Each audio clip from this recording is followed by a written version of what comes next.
Life after marrying Greg had been fulfilling in many ways, but blending families was never simple.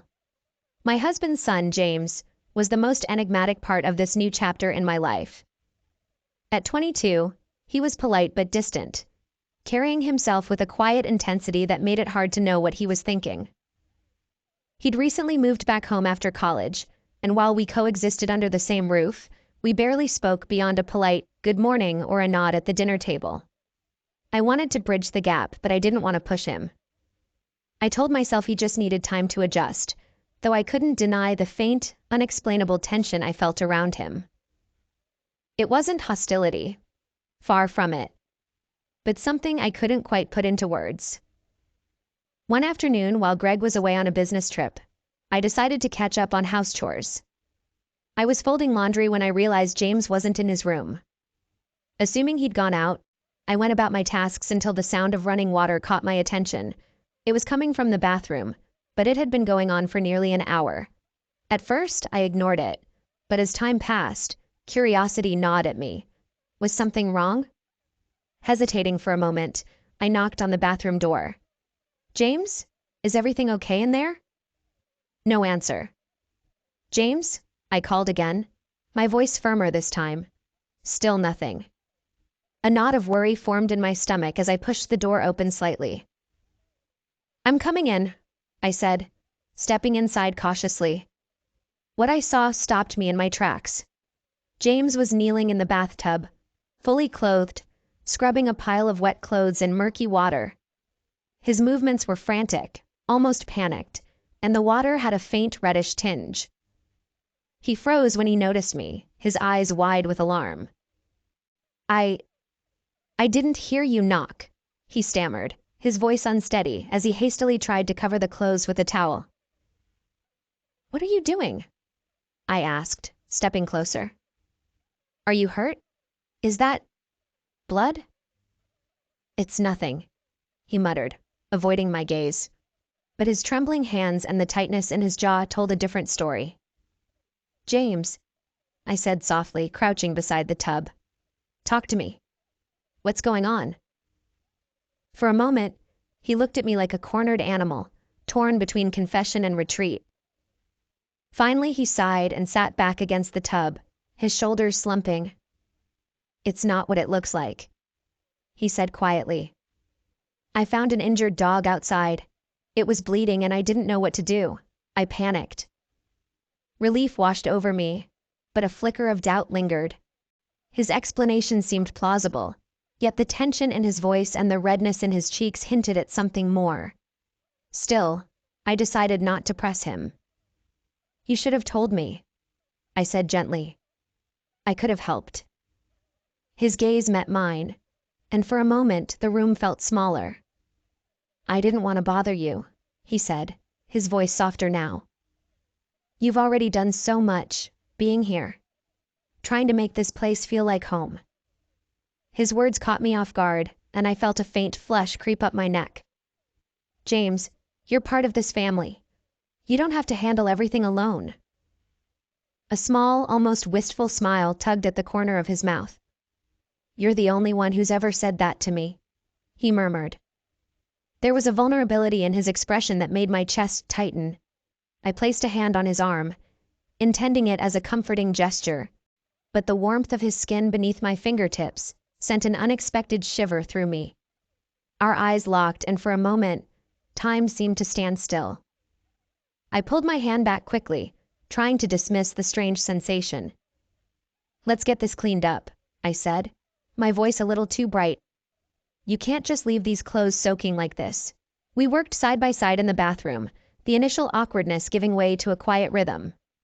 As we rinsed and scrubbed, James opened up little by little, telling me about the pressures he felt, his uncertainty about his future, his fear of failing his father, and the weight of living up to expectations he hadn't asked for. In turn, I found myself sharing things I hadn't planned to. How I sometimes felt like an outsider in this new family. How hard it was to find my place. The vulnerability in his gaze deepened as he listened, and I couldn't ignore the way his attention made me feel seen in a way I hadn't experienced in years. By the time we finished, the bathroom was spotless and the clothes were hung to dry. I was about to leave when James caught my hand. "Thank you," he said softly, his fingers brushing against mine. "For helping. And for being here." The touch was brief, but it lingered, sending a warmth through me that I couldn't explain, or didn't want to. "Of course," I said, my voice barely above a whisper. "That's what family's for."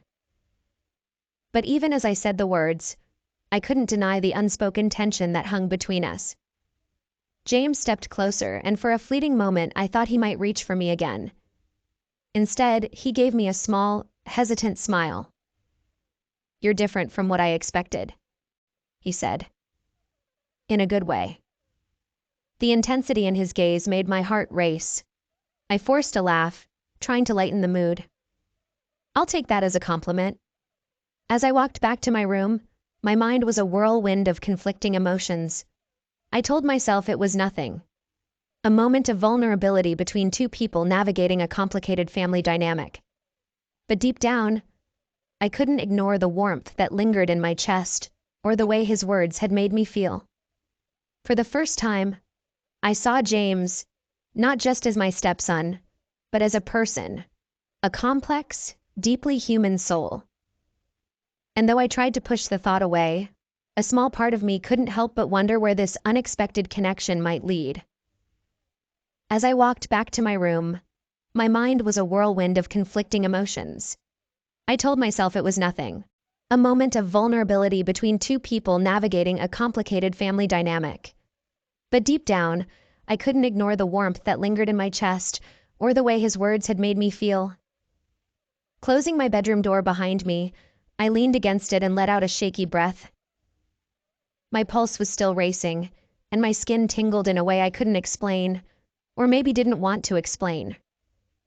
It wasn't just the intensity of the moment that unsettled me, but the realization that I had felt something I shouldn't have. James had always been somewhat of an enigma to me, a quiet presence in the house who rarely let his guard down. Tonight, though, I'd seen a side of him I hadn't expected. Vulnerable, thoughtful, and dare I say, magnetic.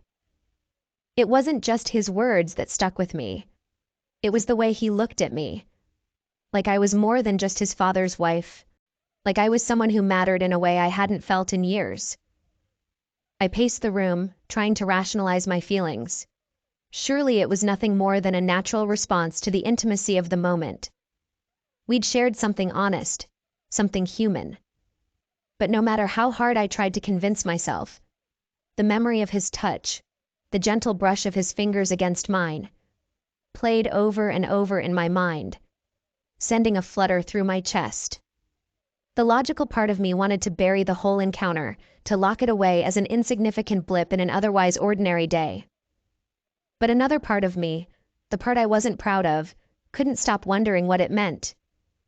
Was it just my imagination? Or had he felt it too? That spark, that unspoken connection that seemed to linger between us even after we parted. I sat down on the edge of my bed, my head in my hands. This wasn't right. I loved Greg, and James was his son, my stepson. There were boundaries, lines that couldn't be crossed, no matter how much my heart fluttered at the thought of James's earnest eyes and the way his voice softened when he spoke to me. But as much as I tried to suppress it, the curiosity gnawed at me. What would happen if I didn't push him away the next time he opened up to me? What would happen if I let myself feel instead of fighting it? These were dangerous questions. Questions I had no business asking. And yet, as I lay back on the bed, staring at the ceiling, I couldn't help but imagine the answers.